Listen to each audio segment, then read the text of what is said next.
എനിക്ക് സാറിനോട് പേഴ്സണൽ ആയിട്ടൊരു കാര്യം സംസാരിക്കാനുണ്ടായിരുന്നു. എന്താണ് കാര്യം? ഉത്തമം നടന്നേ, ഇത് പേഴ്സണൽ ആയിട്ടുള്ള കാര്യമാണ്. സാർ വന്നേ.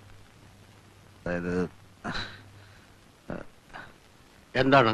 വീട്ടിൽ നിന്ന് ഭയങ്കരമായിട്ട് നിർബന്ധിക്കുന്നു. എന്തിന്? ഞാൻ പെണ്ണ് കെട്ടണത്രേ. പെണ്ണ് കിട്ടാനോ? അയ്യേ, തനിക്കൊരു ബ്രൈറ്റ് പൊളിറ്റിക്കൽ ഫ്യൂച്ചർ ഞാൻ കാണുന്നുണ്ട്. ഭാര്യയും കുടുംബമൊക്കെ അതിന് തടസ്സാണ്. അച്ഛൻ ഒരേ പിടിപിടിക്കുകയാണ്. കോട്ടപ്പള്ളി, പാർട്ടിക്കുന്ന ആവശ്യം കെട്ടുപാടുകളും മറ്റുത്തരവാദിത്തങ്ങളും ഇല്ലാത്ത ഒരു നേതൃനിരയാണ്. പ്രകൃതി നിയമങ്ങൾക്ക് കുറച്ചൊക്കെ നമ്മൾ വഴങ്ങേണ്ടതല്ലേ? വഴങ്ങരുത്. ലൗകികമായ തൃഷ്ണകളെ നമ്മൾ അതിജീവിക്കണം. മാനവരാശിയുടെ നിലനിൽപ്പ് തന്നെ കുടുംബം എന്ന എസ്റ്റാബ്ലിഷ്മെന്റിലല്ലേ? വിഡ്ഢിത്തം. എല്ലാ എസ്റ്റാബ്ലിഷ്മെന്റുകൾക്കും എതിരെയാണ് നമ്മുടെ യുദ്ധം. ഭാര്യ ഉണ്ടാവുക, കുഞ്ഞുണ്ടാവുക, അതൊക്കെ നമ്മുടെ മനസ്സിൽ സ്നേഹത്തിന്റെ വിത്ത് മുളപ്പിക്കുമെന്ന് എവിടെയോ വായിച്ചിട്ടുണ്ട്. അത് വരട്ട് തത്വവാദമാണ്. സഹജീവികളെ, തൊഴിലാളി വർഗത്തെ സ്നേഹിക്കാൻ ശീലിക്കുക. തുറന്നു പറയാം, അടിസ്ഥാനപരമായി നമ്മുടെ പാർട്ടിക്ക് കല്യാണം ഇഷ്ടമല്ല. അപ്പൊ സാറ് കല്യാണം കഴിച്ചതോ? അതിൽ ഞാൻ ഇന്ന് ഖേദിക്കുന്നു.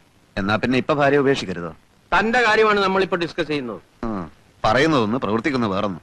ദൈവമില്ല, അമ്പലമില്ല എന്നൊക്കെ വിളിച്ചു പോകും. എന്നിട്ട് ആരും കാണാതെ തലയിൽ മുണ്ടും പോയിച്ച് ദൈവത്തെ തൊഴാൻ പോകും. ആര്? സാറ് തന്നെ. തൃച്ചമ്പടി അമ്പലത്തിൽ എന്നും കാലത്ത് സാറ് തൊഴാൻ പോകുന്നത് ഞാൻ കാണാറുണ്ട്. താനിതെങ്ങനെ കണ്ടു? ഞാനൊരു രഹസ്യമായിട്ട് തൊഴാൻ പോകാറുണ്ട്. എന്നാലേ ഇത് തൽക്കാലം നമ്മൾ രണ്ടുപേരും മാത്രം അറിഞ്ഞാൽ മതി. താൻ വേണേ കല്യാണം കഴിച്ചോളാം. പക്ഷെ ഒരു കാര്യത്തെ തനിക്ക് നിർബന്ധം വേണം. എന്ത്? നമ്മുടെ പാർട്ടി നയങ്ങളെയും ആദർശങ്ങളെയും ബഹുമാനിക്കുന്ന ഒരു പെൺകുട്ടിയെ വേണം കല്യാണം കഴിക്കാൻ. അത് 100% ഞാൻ ഉറപ്പ് വരുന്നു. എന്നാ താങ്ക് യു.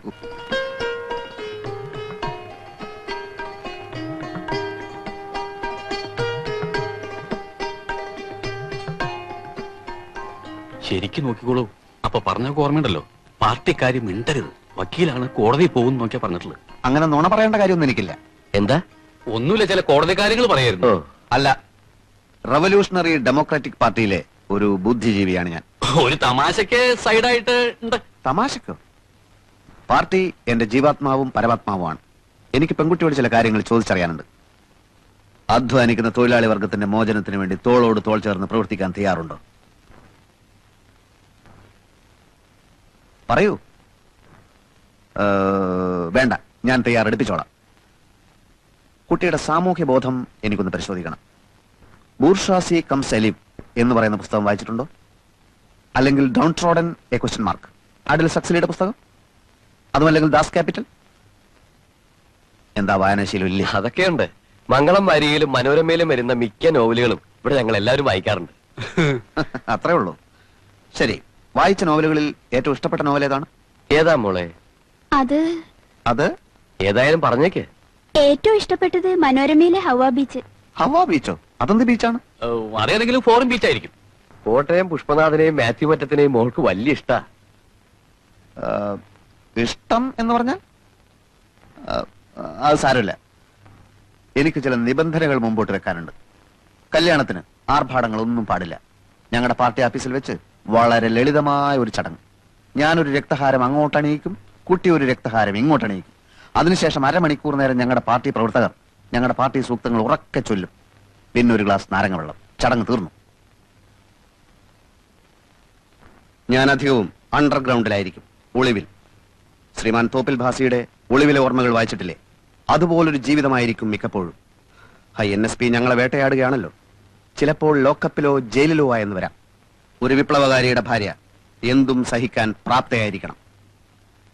ചിലപ്പോൾ കുട്ടി വെടിയുണ്ടകൾ നേരിടേണ്ടി വന്നേക്കാം. അപ്പോൾ വിരിമാർ കാണിച്ചു കൊടുക്കേണ്ടി വരും. മോളകത്തേക്ക് വെക്കോ. അച്ഛനേരം നീ വന്നേ. താനൊരു ഭ്രാന്തനെയാണോ എന്റെ മോക്ക് ഭർത്താവായി കൊണ്ടുവന്നിരിക്കുന്നത്? എന്നോട് ക്ഷമിക്കണം, ഇത്രയും ഞാൻ പ്രതീക്ഷിച്ചില്ല. എത്രയും പെട്ടെന്ന് അവനെ പിടിച്ചോണ്ട് പോയില്ലെങ്കിൽ നല്ല ചുട്ട അടി കിട്ടും പറഞ്ഞു. അയ്യോ വേണ്ട വേണ്ട, ഇപ്പൊ പോയേക്കാം. എന്നിട്ടേ പോവാ. എന്റെ നിർദ്ദേശങ്ങളുടെ പ്രതികരണം പറഞ്ഞില്ല. പ്രതികരണം അറിയാൻ കാത്തു നിന്നാൽ കുഴപ്പം ചെയ്യും. അല്ലെ, എണീക്കാനല്ലേ പറഞ്ഞത്? അതൊക്കെ പോണ വഴിക്ക് പറഞ്ഞുതരാം. ഇനി ഇവിടെ നിൽക്കണ്ട. രാമേന്ദ്ര, ഇവിടുത്തെ ഭക്ഷണമൊക്കെ എങ്ങനെയാ? നല്ല അവിയലും സാമ്പാറും ഒക്കെ ഉണ്ടാവുമായിരിക്കും അല്ലേ? നിനക്ക് ഇവിടത്തെ ആൾക്കാരെയൊക്കെ നല്ല പരിചയം ഉണ്ടായിരിക്കുമല്ലോ. അപ്പൊ പിന്നെ കാശിന്റെ ആവശ്യം വരില്ല അല്ലേ? കുഞ്ഞുകുട്ടാ, സാധാരണ സിനിമകളിൽ കാണുന്ന ഒരു സ്ഥിരം നമ്പർ അവിടെ ഇറക്കാൻ പോവാ. ഒത്ത അനുസരണയോടെ നിന്നോണം. ഓ,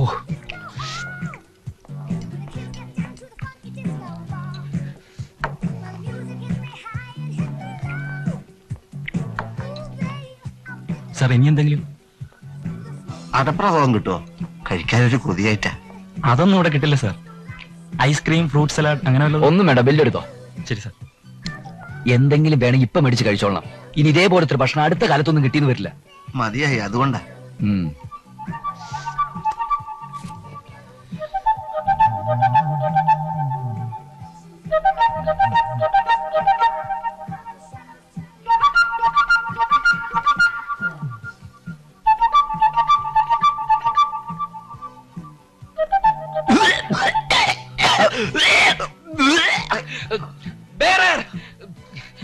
എന്താണോ ഇത്?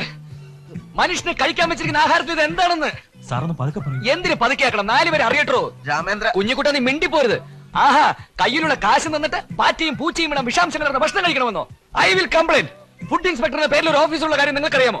രാമേന്ദ്ര, നീ മിണ്ടാതിരിക്കും കുഞ്ഞുകുട്ട. രണ്ടിലൊന്നും അറിയാമല്ലോ. ആഹാ, എന്തോ ചോദിച്ചിട്ടും താ കുന്തം മിഴുങ്ങി പോലെ നോക്കി നിൽക്കുന്നത്. നിങ്ങളാണ് ഇവിടുത്തെ മാനേജർ. എന്താണ് മിസ്റ്റർ പ്ലേറ്റ് കിടക്കുന്നത്? ആളെ കൊല്ലാൻ വേണ്ടിയാണ് നിങ്ങൾ റെസ്റ്റോറന്റ് നടത്തുന്നത്. നാളെ നിങ്ങൾ കിടക്കുന്നത് പാമ്പിനെ വരെ ഇടൂല്ലോ മിസ്റ്റർ. സോറി സർ, നമുക്ക് സംസാരിക്കാം. നമുക്ക് ഇവിടെ വെച്ച് സംസാരിക്കണ്ട. നമുക്ക് ഫുഡ് ഇൻസ്പെക്ടർ ഓഫീസിൽ വെച്ച് കാണാം. രാമേന്ദ്ര, നീ റോട്ടിൽ നിന്ന് എടുത്തുകൊണ്ട് വന്ന പാറ്റയല്ലേ? റോട്ടി കിടക്കേണ്ട പാറ്റ എങ്ങനെ എന്റെ പ്ലേറ്റിൽ വന്നു എന്നാണ് അവരോട് ചോദിക്കുന്നത്. രാമേന്ദ്ര, നീയല്ലേ പാറ്റയെ പ്ലേറ്റിൽ ഇട്ടത്? തലയ്ക്ക് സില്ലാത്ത നീ അധികം സംസാരിക്കരുത് കുഞ്ഞുകുട്ടോ. ഓ, അത് ശരി, ഞാൻ പറയാൻ പാടില്ലായിരുന്നു. നമുക്ക് നിയമം വഴി കാണാം. നിക്കണേ അവിടെ. മൂക്കുമുട്ട നിന്നിട്ട് കാശ് കൊടുക്കാതിരിക്കാനുള്ള പഴയ നമ്പർ ഉണ്ടല്ലോ, അതങ്ങ് മനസ്സിൽ വെച്ചിരുന്നാ മതി. മനുഷ്യ സൂക്ഷിച്ച് സംസാരിക്കണം. പൈസയല്ലേ ഞങ്ങളുടെ പ്രശ്നം. പൈസയൊക്കെ വലുതായിട്ട് അവിടെ അന്തസ്തുണ്ട്. രാമേന്ദ്ര, നമ്മുടെ കയ്യിൽ കാശില്ലല്ലോ. നമുക്ക് ഫുഡ് ഇൻസ്പെക്ടർ ഓഫീസിൽ നിന്നെ പോലെ പല ആൾക്കാരെ കണ്ടിട്ടുള്ളതാണ്. അയ്യോ, രാമേന്ദ്ര,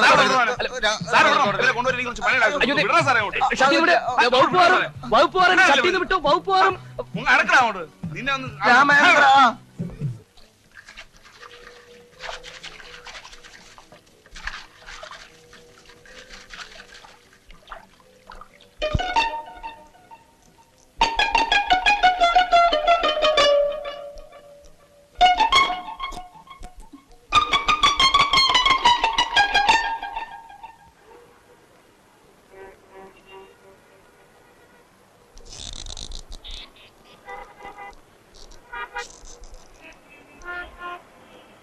രാമേന്ദ്ര, നീ ഇത്രയും നേരം എന്തെടുക്കായിരുന്നു? ഞാൻ എത്ര നേരമായി കാത്തിരിക്കാൻ തുടങ്ങിയിട്ട്? രാമേന്ദ്ര, നമ്മള് അവസാനം കഴിച്ചൊരു ഇതില്ലേ, എന്തായിരുന്നു അതിന്റെ പേര്? എന്തായാലും അതിൽ തേങ്ങാപ്പാൽ ഒഴിച്ചിട്ടുണ്ട്, നല്ല രുചിയുണ്ടായിരുന്നു. വയറ് നിറഞ്ഞപ്പോ ഭയങ്കരമായിട്ട് ഉറക്കം വന്നു. വഴി നിശ്ചയുണ്ടായിരുന്നു, ഞാൻ അപ്പോഴേ പോയേനെ. അപ്പോ വഴി നിനക്ക് അത്രയ്ക്ക് നിശ്ചയില്ലല്ലേ? തീരെ നിശ്ചയില്ല. അപ്പൊ ഞാനില്ലാതെ വല്ലയിടത്തേക്ക് പോയി നീ എങ്ങനെ തിരിച്ചു വരും? അതിന് നീയില്ലാതെ ഞാൻ ഒറ്റയ്ക്ക് എവിടെയും പോവില്ലല്ലോ. എന്നാ നമുക്കൊരിടം വരെ പോണം. എവിടേക്കാ? എനിക്ക് വളരെ അത്യാവശ്യമായിട്ടുള്ള ചില കാര്യങ്ങൾ ചെയ്തു തീർക്കാറുണ്ട്. ഇനിയും വെച്ച് താമസിപ്പിച്ചാ ഒട്ടും ശരിയാവില്ല. എന്തോന്ന്? ബാ, ഞാൻ പറയാൻ കുഞ്ഞുകുട്ടാ, ബാ. ഉത്സവം എന്ന് പറഞ്ഞ വെടിക്കെട്ടൊക്കെ ഉണ്ടാവുമോ?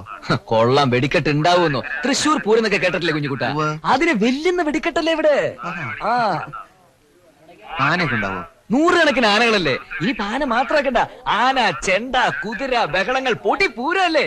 നമുക്ക് പോണ്ട വണ്ടി ഇതാ. വാ വാ, കയറിക്കാം. നീ വാ. കേറിയിരുന്ന ഞാൻ വന്നോളാം. അല്ല രാമേന്ദ്രൻ വാ. ഉത്സവം തുടങ്ങുന്നതിന് നമുക്ക് അവിടെ എത്തണം. കയറി സീറ്റ് പിടിച്ചോ, ഞാൻ വന്നോളാം. പെട്ടെന്ന് വരണം. ഞാൻ വന്നു കഴിഞ്ഞു.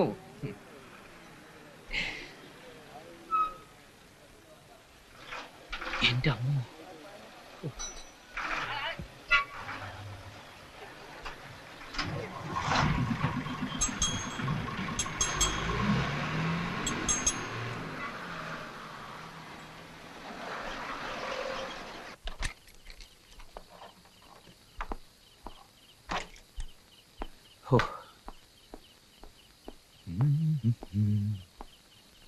രാമേന്ദ്ര, നീ? ഞാൻ എത്ര നേരമായി കാത്തിരിക്കാൻ തുടങ്ങിയിട്ടെന്നറിയോ? എന്നെ ബസ് കയറ്റി വിട്ടിട്ട് നീ എങ്ങോട്ടാ രാമേന്ദ്ര പോയത്? നിന്നെ ബസ്സിൽ കയറ്റി ഇരുത്തിയിട്ട് ഞാനൊരു സിഗരറ്റ് കത്തിക്കാൻ വേണ്ടി അങ്ങോട്ട് മാറിയതേ ഉള്ളൂ. തിരിഞ്ഞു നോക്കിയപ്പോ ബസ്സില്ല. ബസ്സിന്റെ പുറകെ ഞാൻ 1.5 കിലോമീറ്റർ ഓടി. അറിയോ കുഞ്ഞുകുട്ടാ? അയ്യോ, നീ എങ്ങനെ വീട് കണ്ടുപിടിച്ചു? അത് ഞാൻ ബസ്സിൽ ഇങ്ങനെ പോയിക്കൊണ്ടിരിക്കുന്ന സമയത്ത് കോഴിയെ കണ്ടു. ഏത് കോഴി? നമ്മുടെ പടിക്കലിരിക്കുന്ന കോഴിയുടെ ചിത്രേ. അപ്പൊ ഉടനെ ഞാൻ പറഞ്ഞു, എനിക്ക് ഇവിടെ ഇറങ്ങണോ, എന്റെ സ്ഥലം ഇതാണെന്ന് ഞാൻ പറഞ്ഞു. ടിക്കറ്റ് എടുക്കാത്തതിന് ഒരുപാട് ചീത്തയും പറഞ്ഞു കേട്ടോ. അപ്പൊ ബസ്സിലിരുന്ന് കോഴിയുടെ ചിത്രം കണ്ടുകൊണ്ടല്ലേ നിനക്ക് ഈ വീട് മനസ്സിലാക്കാൻ പറ്റിയത്? അതെ. അല്ല, അപ്പൊ ബസ് വേറെ ദൂരെ ഒരു വഴിക്കാ പോരുന്നെങ്കിലോ? എങ്ങനെ സ്ഥലം മനസ്സിലാവാനാ? ഞാൻ ആകെ കുഴഞ്ഞു പോയേനെ.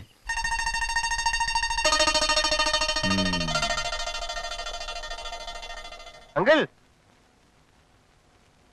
ആണ്ടി, എല്ലാരും വരൂ. എന്നെ വിളിച്ചോ? അങ്കിൾ, ഒന്നൂടെ വിളി, ഒന്നൂടെ വിളിക്കൂ. ആന്റിയെ കൂടെ വിളിക്കൂ. എന്താ കുഞ്ഞെ വിശേഷിച്ച്? അങ്കിൾ, ആന്റിയെ കൂടെ ഒന്ന് വിളിക്കണം, പറയാം.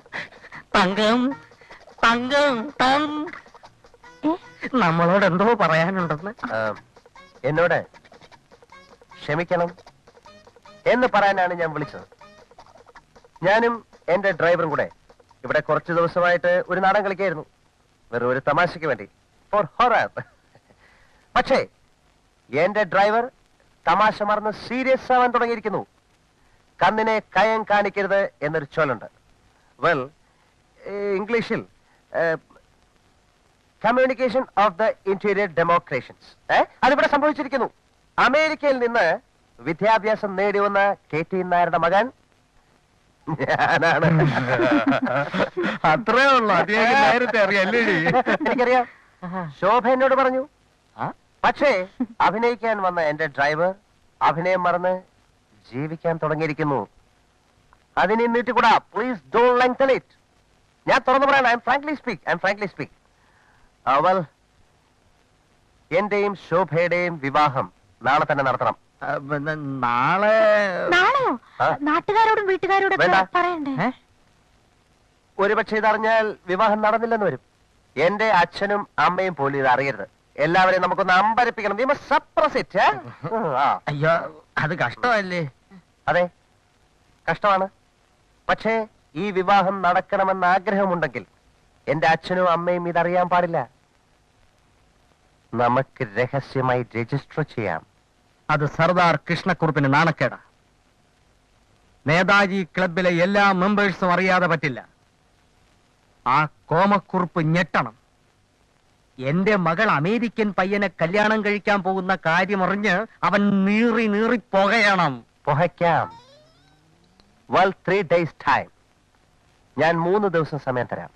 4-ാം ദിവസം രാവിലെ സൺറൈസിൽ മാരേജ് നടന്നിരിക്കണം. ആ ഡ്രൈവറെ ഇന്ന് എന്നെ ഔട്ട് ഹൗസിലേക്ക് മാറ്റണം. മാറ്റും. നീ എന്നെ ഔട്ട് ഹൗസിലേക്ക് മാറ്റുമല്ലടാ? മാറ്റോടാ. നീ എന്നെ ആൾക്കാരെ വിട്ട് തല്ലിച്ചല്ലേ? തല്ലിച്ചോ? കളി അവിടം വരെ ആയോ? ആന്റി, പിന്നീട് പശ്ചാത്തപിക്കേണ്ടി വരും. നീ അമേരിക്ക പോയിട്ടുണ്ടെങ്കിൽ ധൈര്യമായി പറയടാ. നീ അമേരിക്കയിൽ എവിടെയായിരുന്നു? അത് പിന്നെ അമേരിക്കൻ ജംഗ്ഷനിൽ. അമേരിക്കൻ ജംഗ്ഷൻ പോലും അമേരിക്കയിൽ അങ്ങനെ ഒരു സ്ഥലമേ ഇല്ല. എന്ത് വിട്ടിത്തരമാണ് ഇവൻ പറയുന്നത്? അമേരിക്കൻ ജംഗ്ഷനില്ല പോലും. ജംഗ്ഷനില്ലാത്ത നാടുണ്ടോ? മണ്ടൻകുണാപ്പി, നീ എന്നെ കൂടുതൽ മണ്ടനാക്കാടാ. അങ്കിൾ, ഇവനാണോ അമേരിക്ക, ഞാനാണോ അമേരിക്ക എന്ന് ഞാനിത് തെളിയിക്കും.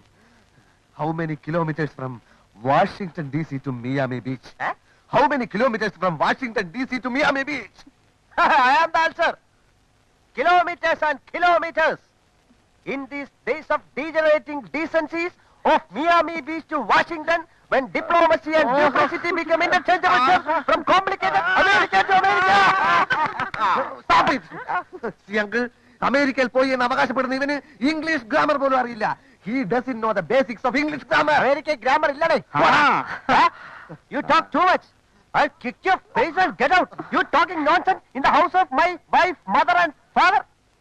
Uncle, send him out. Out house, go away. Go away, stupid. In the house of my wife and daughter, you will not see any minute of the today. ഇറങ്ങി പോടാ. അവനെ പറഞ്ഞു വിടണ്ട. അവൻ ഔട്ട് ഹൗസിൽ താമസിക്കുന്നത്. No sorry of the excuse, believe. Get out house.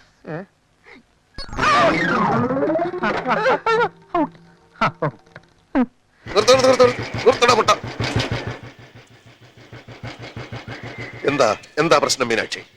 ഇവിടെ പ്രശ്നമൊന്നുമില്ല. എന്തോ പ്രശ്നമുള്ളതുപോലെ തോന്നുന്നല്ലോ. എന്താ പ്രശ്നമല്ലോ ഉണ്ടാക്കണം? താനാരാ? ഞാൻ ആരാണെന്ന് ഈ നാട്ടിലെ പട്ടിക്കും പൂച്ചയ്ക്കും വരെ അറിയാം. ഇവിടെ പക്ഷിയെയും പൂച്ചയും ഒന്നും കാണുന്നില്ല. എങ്കിൽ ചോദിക്കാമായിരുന്നു നീ ആരാണെന്ന്. ഞാൻ ഈ നാട്ടുകാരനാണ്. ഞാൻ ഈ നാട്ടുകാരനല്ല. ഈ നാട്ടിന് പറ്റിയ ആളാണെന്ന് കണ്ടിട്ട് തോന്നുന്നില്ല. ഈ ഭൂമിക്ക് പറ്റിയ ആളെന്ന് കണ്ടപ്പോഴേ എനിക്ക് തോന്നി. ഈ നാട് അല്പം പെശക. ഞാനും. ആ സിനിമ ഇവനും കണ്ടിട്ടുണ്ടെന്ന് തോന്നുന്നു. അപ്പൊ ഞാൻ ഇടപെടേണ്ട ആവശ്യമൊന്നുമില്ലല്ലോ മീനാക്ഷി? ഇല്ല. അപ്പൊ ഞാൻ വരട്ടെ. എങ്ങോട്ട്? അല്ല, ഞാൻ പോട്ടെ. വണ്ടി എടുക്കടാ പൊട്ടാ. ഇതേതാ ഈ ജന്തു? നാട്ടിലെ വലിയ പണക്കാരനാ. ഇവിടുത്തെ തുണിക്കടയും തിയേറ്ററും ഒക്കെ ഇയാടെയാ. കുഞ്ഞുമുട്ടെന്നായിരിക്കും വന്നേ.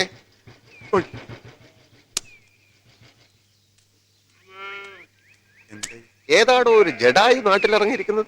അതെ, ഇരുവശവും ചിറകുള്ള കുപ്പായൊക്കെ ഇട്ട് ഒരു പൊക്കണ സഞ്ചിയും പിടിച്ച് പാമ്പ് പിടുത്തക്കാരനാണ്. മീനാക്ഷിയുടെ കൂടെ കണ്ടു. ഓ, പട്ടാളം. അടുത്ത വീട്ടിൽ താമസിക്കാൻ വന്നതാ. ആ, അവന്റെ അടുത്ത് ഈ പൊട്ടനെ പറ്റി ഒന്ന് പറഞ്ഞേക്ക്.